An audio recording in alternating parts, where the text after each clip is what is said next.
അങ്ങനെ പ്രാർത്ഥിച്ച് എൻ്റെ ബുദ്ധിക്ക് എന്തോ കുഴപ്പം പറ്റുകയെന്ന് വിചാരിച്ചു.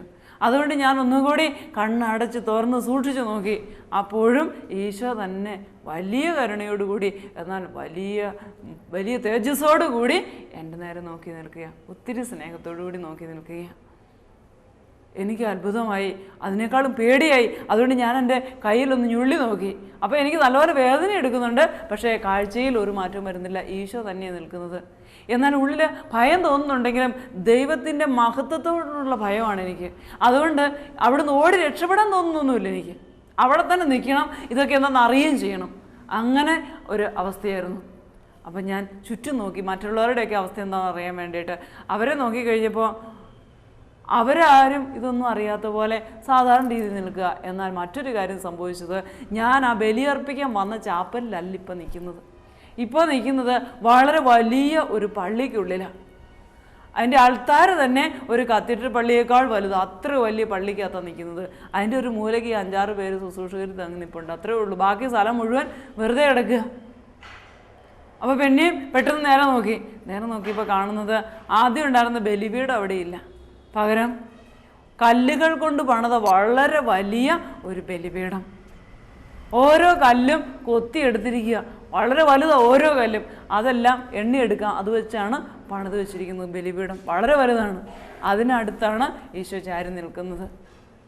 ഇത്രയും കണ്ടതോടുകൂടി എനിക്ക് പിന്നെ അവിടെ നിൽക്കാൻ പറ്റുകയില്ലാത്ത അവസ്ഥയായി. ദൈവത്തിൻ്റെ മഹിമയുടെ പ്രതാപത്തിൻ്റെ മുമ്പിൽ എനിക്ക് നിവർന്നു നിൽക്കാൻ പറ്റിയില്ല. ഒരു ദൂതനെ കണ്ട മനുഷ്യൻ പോലും പറയുന്നത് ഞാൻ മരിച്ചവനെ പോലെ വീണുപോയി എന്നാണ്. അങ്ങനെയാണെങ്കിൽ പിന്നെ എനിക്ക് എങ്ങനെ ഈശോയുടെ സന്നിധി നിൽക്കാൻ പറ്റും? അപ്പം ഞാൻ വീഴാൻ തുടങ്ങിയപ്പോഴേക്കും എൻ്റെ കാവൽ മാലാഖ വന്ന് എന്നെ താങ്ങി നിർത്തി. അതുകൊണ്ട് ഞാൻ അങ്ങനെ നൂർന്നു നിന്നു. പക്ഷേ മരിച്ച ഒരാളെ നിർത്തിയ പോലെ നിർത്തിയിരിക്കുക. കണ്ണ് തുറന്നേ ഇരിക്കുകയുള്ളൂ, കണ്ണടയ്ക്കാൻ പറ്റുകയില്ല. അത് തുറന്ന് എല്ലാം കണ്ടുകൊണ്ടിരിക്കും. ഹൃദയത്തിനെല്ലാം മനസ്സിലാവുകയും ചെയ്യും. സ്വരമായിട്ട് പറയുന്നത് കാതിൽ കേൾക്കുകയും ചെയ്യാം. പക്ഷേ എൻ്റെ കൈ അനക്കാനോ കാലനക്കാനോ എൻ്റെ ഇഷ്ടത്തിൽ ഇരിക്കാനോ എഴുന്നേക്കാനോ ചലിക്കാനോ ഒന്നും എനിക്ക് പറ്റുകയില്ല. അങ്ങനെ മരിച്ച ഒരാളെ എഴുന്നേൽപ്പിച്ച് നിർത്തിയിരിക്കുന്നത് പോലെ ഞാൻ അവിടെ തന്നെ നോക്കി നിന്ന് എല്ലാം കണ്ടുകൊണ്ട് നിൽക്കുകയാണ്. ഇതിന് ശേഷം ഇത്രയും ആയി കഴിഞ്ഞപ്പോൾ കാണുന്നത്, ബലിപീഠത്തിൻ്റെ ഇരുവശങ്ങളിലും 2 തിരി കത്തിച്ച് വെച്ചിട്ടുണ്ട്. നല്ല പൊക്കമുള്ള തിരികളാണ് കത്തിച്ച് വെച്ചിരിക്കുന്നത്. ഇതിൽ വലതുവശത്തെ തിരിയുടെ അടുത്ത് ആ തിരിയോട് ചേർന്ന് പരിശുദ്ധ അമ്മ നിൽക്കുകയാണ്. അമ്മയിലേക്കൊരു പ്രകാശം വരുന്നത് ഞാൻ പലപ്പോഴും കണ്ടിട്ടുണ്ട്. പക്ഷേ ഇതങ്ങനെയല്ല, അമ്മയിൽ നിന്നൊരു പ്രകാശം പുറത്തേക്ക് വരികയാണ്.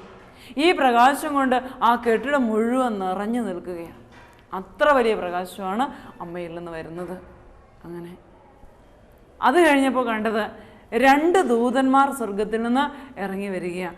അവരിറങ്ങി വന്നിട്ട് ബലിപീഠത്തിൻ്റെ ഇരുവശങ്ങളിൽ നിന്ന് ശുശ്രൂഷകരുടെ അടുത്തേക്ക് എത്തി. എന്നിട്ട് പതുക്കെ അവരുടെ കയ്യിൽ നിന്ന് ആ പുസ്തകം അങ്ങ് വാങ്ങിച്ചു. പിന്നെ കാണുന്നത് ശുശ്രൂഷകരുടെ സ്ഥാനത്ത് 2 ദൂതന്മാരാണ്. അവരില്ല അവിടെ. അപ്പം അച്ഛൻ്റെ സ്ഥാനത്ത് ഈശോയാണ്, അച്ഛൻ അവിടെയില്ല. ശുശ്രൂഷകരുടെ സ്ഥാനത്ത് മാലാഖമാരും വന്നു നിന്നു. ഇത് കഴിഞ്ഞപ്പോൾ കാണുന്നത്, സ്വർഗം തുറക്കപ്പെട്ടിരിക്കുക. അവിടെ നിന്ന് ഒരു ഗണം മാലാഖമാർ ആദ്യം ഇറങ്ങി, പിന്നാലെ അടുത്ത ഗണം, ഓരോരോ ഗണങ്ങൾ ഇറങ്ങി വന്നു. ഓരോ ഗണത്തിലും എണ്ണിയാൽ തീരാത്ത അത്ര അധികം മാലാഖമാരുണ്ടായിരുന്നു. ഓരോ ഗണത്തെയും വസ്ത്രത്തിൻ്റെ നിറം കൊണ്ട് തിരിച്ചറിഞ്ഞു. അങ്ങനെ അവരിറങ്ങി വന്നിട്ട് ആകാശത്തിലൊരു പ്രത്യേക വൃത്തത്തിൽ ഈശോയുടെ മുകളിലായിട്ട് നിരന്നു നിന്നു. അവരെന്നും വന്ന് നിൽക്കുന്ന സ്ഥലം അവർക്ക് നല്ല നിശ്ചയമുള്ള പോലെ, യാതൊരു തിക്കും തിരക്കും ഒന്നുമില്ല. കൃത്യമായിട്ട് വന്ന വളരെ ഭയഭക്തി ആദരവോടുകൂടി നിന്നു. ആയിരക്കണക്കിന് മാലാഖമാരുണ്ട്, എന്നിട്ടാണ് ലക്ഷക്കോടിക്കണക്കിനുണ്ട്, പക്ഷെ ഒരു തിരക്കുമില്ല. അങ്ങനെ അവർ മുഴുവൻ വന്ന് നിന്ന് കഴിഞ്ഞപ്പോൾ തിരുസഭ പേരെടുത്ത് വിളിച്ചിട്ടുള്ള സകല വിശുദ്ധരും വാഴ്ത്തപ്പെട്ടവരും ധന്യരുമായിട്ടുള്ള എല്ലാവരും ഇറങ്ങി വന്ന് ആൾത്താരയിൽ നിന്നു. അവർക്കെന്നും നിൽക്കുന്ന സ്ഥലം നല്ലപോലെ ഉറപ്പുള്ളതുപോലെ അവരും കൃത്യമായ ഒരു സ്ഥലത്താണ് വന്ന് എല്ലാവരും നിരന്നു നിന്നത്. അങ്ങനെ അവരും വലിയ ആദരവോടുകൂടി എല്ലാവരും വന്ന് നിന്നതിന് ശേഷം ഈ നടുക്കുള്ള വഴിയിലൂടെ കുറച്ച് മനുഷ്യർ കരഞ്ഞുകൊണ്ട് വരാൻ തുടങ്ങി. അവരുടെ മുഖം എനിക്ക് തിരിച്ചറിയാൻ പറ്റിയില്ല. എന്നാൽ വലിയ ഉച്ചത്തിൽ ഇരുവശങ്ങളിലേക്ക് കൈകൾ നീട്ടി അവർ വലിയ ഉച്ചത്തിൽ നിലവിളിക്കുന്നുണ്ടായിരുന്നു. ഉറക്കെ കരയുകയാണ് അവർ, 2 വശത്തേക്ക് നോക്കിയിട്ട്. ഈശോയുടെ നേരെ നോക്കുന്നില്ല. അപ്പോൾ ഇതാരാണെന്ന് എനിക്കറിയത്തില്ല. അവർ എണ്ണമില്ലാത്ത വിധം പുറത്തേക്ക് നീണ്ടു കിടക്കുക. അപ്പോൾ ഈശോ പറഞ്ഞു, മോളെ, ഇത് ശുദ്ധീകരണ സ്ഥലത്തെ ആത്മാക്കളാണ്. നീ എവിടെ ബലിയർപ്പിക്കാൻ പോയാലും നിൻ്റെ പ്രിയപ്പെട്ടവർ അവിടെ വന്നിപ്പുണ്ട്. എന്നിട്ട് നിൻ്റെ മാതാപിതാക്കൾ, സഹോദരങ്ങൾ, പ്രിയപ്പെട്ടവർ, സ്നേഹിതർ ആര് മരിച്ചിട്ടുണ്ടെങ്കിലും നീ ബലിയർപ്പിക്കുന്നതുണ്ടെന്ന് അറിയുവാണെങ്കിൽ അവരവിടെ വരും. എന്നിട്ട് അവർക്ക് ഇനി ദൈവത്തോട് പ്രാർത്ഥിക്കാൻ പറ്റുകയില്ല. അതുകൊണ്ട് നിൻ്റെ നേരെ കൈ നീട്ടി അവർ വലിയ ഉച്ചത്തിൽ നിലവിളിച്ച് കരയുന്നുണ്ട്, നിൻ്റെ പ്രാർത്ഥന യാചിച്ചുകൊണ്ട് നിൽക്കുക. പക്ഷെ നീ ആ മനുഷ്യനെ കണ്ടോ? അയാൾ ഇതൊന്നും അറിയുന്നില്ല. ഭിത്തിയെ ചാരി കൈയും കെട്ടി നിൽക്കുക. എപ്പോഴാണ് കുർബാന തീരുന്നതെന്ന് നോക്കി. അയാളുടെ അപ്പനും അമ്മയും സഹോദരനും ഒക്കെ ആ വഴി വന്നു കരയുന്ന അയാളുടെ നേരം നോക്കി. ആ മനുഷ്യൻ അറിയുന്നു പോലുമില്ല. മരിച്ചവർക്ക് വേണ്ടി ബലി അർപ്പിക്കാൻ വേണ്ടി കൊണ്ടേ പൈസ അച്ഛനെ ഏൽപ്പിച്ച് ഒരു രസീത് എഴുതി വാങ്ങിച്ചിട്ട് പോകും. പിന്നെ ആ വഴി വരികയില്ല. പക്ഷെ നീ ഒരിക്കലും അങ്ങനെ ചെയ്യരുത്. മരിച്ചവർക്ക് വേണ്ടി ബലിയർപ്പിക്കാൻ പോകുമ്പോൾ ലോകത്തെവിടെയെങ്കിലും ആ പൈസ കൊണ്ടേ കൊടുത്ത് ഏത് പള്ളിയിലായാലും കുഴപ്പമില്ല. പക്ഷേ ലോകത്തെവിടെയെങ്കിലും ഒരു പള്ളിയിൽ നീ ബലി അർപ്പിച്ചിരിക്കണം അന്നത്തെ ദിവസം. എന്നിട്ട് അവർക്ക് വേണ്ടി പ്രാർത്ഥിക്കുമ്പോൾ അവർക്ക് വേണ്ടത്ര ആശ്വാസം കിട്ടും. അതുകൊണ്ട് ഈ കാര്യം മോൾ ഒരിക്കലും മറന്നു പോകരുത്. മരിച്ചു ശുദ്ധീകരണ സ്ഥലത്തെ ആത്മാക്കൾക്ക് വേണ്ടി തിരുസഭ പറഞ്ഞിട്ടുള്ളതെല്ലാം ചെയ്ത് അവർക്ക് വേണ്ടി പ്രാർത്ഥിക്കണം. ഇനി ആരും ഇല്ലാത്തവർക്ക് വേണ്ടി നിനക്ക് പ്രാർത്ഥിക്കാം. ആരോരും ഇല്ലാത്തവർക്ക് വേണ്ടി ബലിയർപ്പിക്കാൻ വേണ്ടി പൈസ കൊണ്ട് കൊടുത്തേച്ച് അവർക്ക് വേണ്ടി മാത്രം അന്ന് ബലിയർപ്പിക്കാൻ പോകണം. അങ്ങനെ വന്ന് അവർക്ക് വേണ്ടി ബലിയർപ്പിക്കുമ്പോൾ അവർക്കും ആശ്വാസം കിട്ടും. ഇങ്ങനെ ഇവരെ ഒരിക്കലും മറക്കരുത് കേട്ടോ. ഇനി കാണുക. അപ്പോൾ വീണ്ടും ഈശോ നിൽക്കുന്നതിന് തൊട്ട് മുകളിലായി പരിശുദ്ധാത്മാവിൻ്റെ പ്രകാശവും അതിന് മുകളിൽ പിതാവായ ദൈവവും കാണപ്പെട്ടു. അങ്ങനെ സ്വർഗം മുഴുവൻ അൾത്താരയിൽ ശുദ്ധീകരണ സ്ഥലത്തെ ആത്മാക്കൾ മുഴുവൻ ആ വഴിയിലും വന്നു നിന്നു. അത് കഴിഞ്ഞപ്പോൾ ഈശോ തന്നെ ബലി ആരംഭിച്ചു. എല്ലാവരും വന്നു നിന്ന് കഴിഞ്ഞപ്പോൾ ഈശോ തന്നെ കുർബാന തുടങ്ങി. പ്രസംഗത്തിൻ്റെ സമയമായപ്പോൾ ഈശോ ചോദിച്ചു, മോളെ, ഞാൻ എന്തിനു വേണ്ടിയാണ് ഭൂമിയിൽ വന്നത്?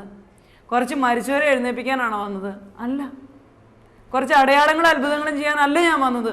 കുറച്ച് പേരെ മാമോദിസ മുക്കാനും അല്ല വന്നത്. പിന്നെയോ, ഞാൻ വന്നത് ദൈവരാജ്യത്തെക്കുറിച്ച് പഠിപ്പിക്കാനാണ്. എൻ്റെ പിതാവിൻ്റെ രാജ്യത്തെക്കുറിച്ചും അവിടുത്തെ സ്നേഹത്തെക്കുറിച്ചും അവിടെ നിങ്ങൾക്ക് വേണ്ടി ഒരുക്കിയിരിക്കുന്നതിനെക്കുറിച്ചും നിങ്ങളെ പഠിപ്പിക്കാനാണ് ഞാൻ വന്നത്. നിങ്ങളെ ഞാൻ ഏൽപ്പിച്ചതും അത് തന്നെയാണ്. പോയി ദൈവരാജ്യത്തെക്കുറിച്ച് പഠിപ്പിക്കുക. ഇത് നീ എപ്പോഴും ഓർത്തുകൊള്ളണം. ദൈവരാജ്യത്തെക്കുറിച്ച് പഠിപ്പിക്കുമ്പോൾ നീതിയും കരുണയും പങ്കുവെക്കുന്ന സ്നേഹവും നിൻ്റെ ജീവിതത്തിലുണ്ടായിരിക്കണം. ഇത് മൂന്നും ഇല്ലെങ്കിൽ ഞാൻ ദൈവമാണെന്ന് ആരും അറിയില്ല. നീ പോയി പറയുമ്പോൾ നീതിയും കരുണയും പങ്കുവെക്കുന്ന സ്നേഹവും നിനക്കില്ലെങ്കിൽ ഞാൻ ദൈവമാണെന്ന് ഒരു മനുഷ്യനറിയില്ല. അതുകൊണ്ട് ഇത് മൂന്നും നിൻ്റെ ജീവിതത്തിൽ ഉണ്ടായിരിക്കുകയും ചെയ്യണം. ഇത് ഓർത്തുകൊള്ളണം. എന്നാൽ ഏതാനും നാണയത്തൊട്ടുകൾ കൊടുത്ത് ദൈവരാജ്യം വിലയ്ക്ക് വാങ്ങിക്കാമെന്നോർത്ത് നീ ഇങ്ങ് പോരണ്ട. നീ ധ്യാനത്തിനും തപസ്സിനും പ്രാർത്ഥനയ്ക്കും ഉപവാസത്തിനും എല്ലാം പോകും. എന്തിനു വേണ്ടിയാ? ഇതിൻ്റെ എല്ലാം ഒടുവിൽ, ഇതിൻ്റെ എല്ലാം ഫലമായിട്ട് ഉണ്ടാകേണ്ടത് എന്താണെന്നറിയോ? നിൻ്റെ മാനസാന്തരമാണ് ഉണ്ടാകേണ്ടത്. അപ്പോൾ ആ കാര്യം നീ ഓർത്തുകൊള്ളണം. നീ എല്ലാവിധ തിന്മകൾക്കും അടിമയായിരിക്കുകയാണെന്ന് കരുതുക.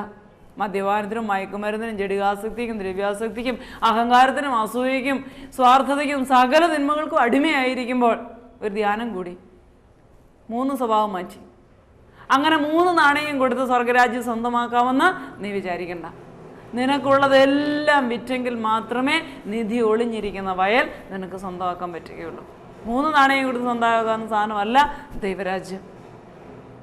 നീ ഭൂമിയിൽ ദൈവരാജ്യം തിരയുന്നുണ്ടെന്നും നിനക്കുള്ളതെല്ലാം വിറ്റ് നീ ആ നിധി ഒളിഞ്ഞിരിക്കുന്ന വയൽ വാങ്ങിക്കാൻ ശ്രമിക്കുകയാണെന്നും എനിക്ക് മനസ്സിലാകുമ്പോൾ, ഞാനാണല്ലോ വയലിൻ്റെ ഉടമസ്ഥൻ, അപ്പോൾ ഞാനത് നിനക്ക് തരും. അല്ലാതെ വെറുതെ അധ്വാനിക്കാതെ നിനക്ക് ചുമ്മാ ദൈവരാജ്യം കൊണ്ട് തരുമൊന്നുമില്ല. അതുകൊണ്ട് നീ അങ്ങനെ കഷ്ടപ്പെടുന്നത് കാണുമ്പോൾ എൻ്റെ അധ്വാനത്തിനനുസരിച്ച് നിനക്ക് ഞാൻ പ്രതിഫലം തരും. ഇനി വന്ന് ബലിയർപ്പിക്കാം. അങ്ങനെ പിന്നെ എല്ലാവരും എഴുന്നേറ്റ് നിന്നു. അപ്പോൾ ദൂതൻ എന്നെ എഴുന്നേൽപ്പിച്ച് നിർത്തിയപ്പോൾ ഞാനും എഴുന്നേറ്റ് നിന്നു. ഇരുത്തിയപ്പോൾ അവിടെ ഇരുന്നു, എഴുന്നേൽപ്പിച്ചപ്പോൾ എഴുന്നേറ്റ് നിന്നു. അപ്പോൾ ഞാൻ കണ്ടത് 1 സെക്കൻഡ് സമയത്തേക്കൊന്ന് കണ്ണടച്ച് തുറക്കാൻ പറ്റി. ഈശോ കാഴ്ചവസ്തുക്കളൊക്കെ ഒരുക്കാൻ ഒരു വശത്തേക്ക് മാറി. ആ സമയത്ത് 1 സെക്കൻഡ് സമയത്തേക്ക് ഒന്ന് കണ്ണടച്ച് തുറന്നു. അപ്പോൾ പെട്ടെന്ന് കാണുന്നത് ആ ബലിപീഠത്തിൽ എടുത്തു വെച്ചിരിക്കുന്ന കുറച്ച് സാധനങ്ങളാണ്. കണ്ണാടി ചില്ലുകൊണ്ടുള്ള വളരെ വലിയൊരു കാസ. ചില്ലുകാസയായതുകൊണ്ട് അകവും പുറമൊക്കെ കാണാം. 2 കൈ കൊണ്ടും കൊണ്ട് പിടിച്ച് പൊക്കിയാലേ പൊങ്ങുള്ളൂ, അത്രയും വലിയ കാസയാണ്. അതുപോലെ തന്നെയുള്ള വളരെ വലിയൊരു പീലാസ. അതിനടുത്ത് തന്നെ ഒരു പ്ലേറ്റിൽ മൂർച്ചയുള്ള ഒരു കത്തി. അതിനടുത്ത് ഒരു ബേസിനിൽ കുറച്ച് വെള്ളം.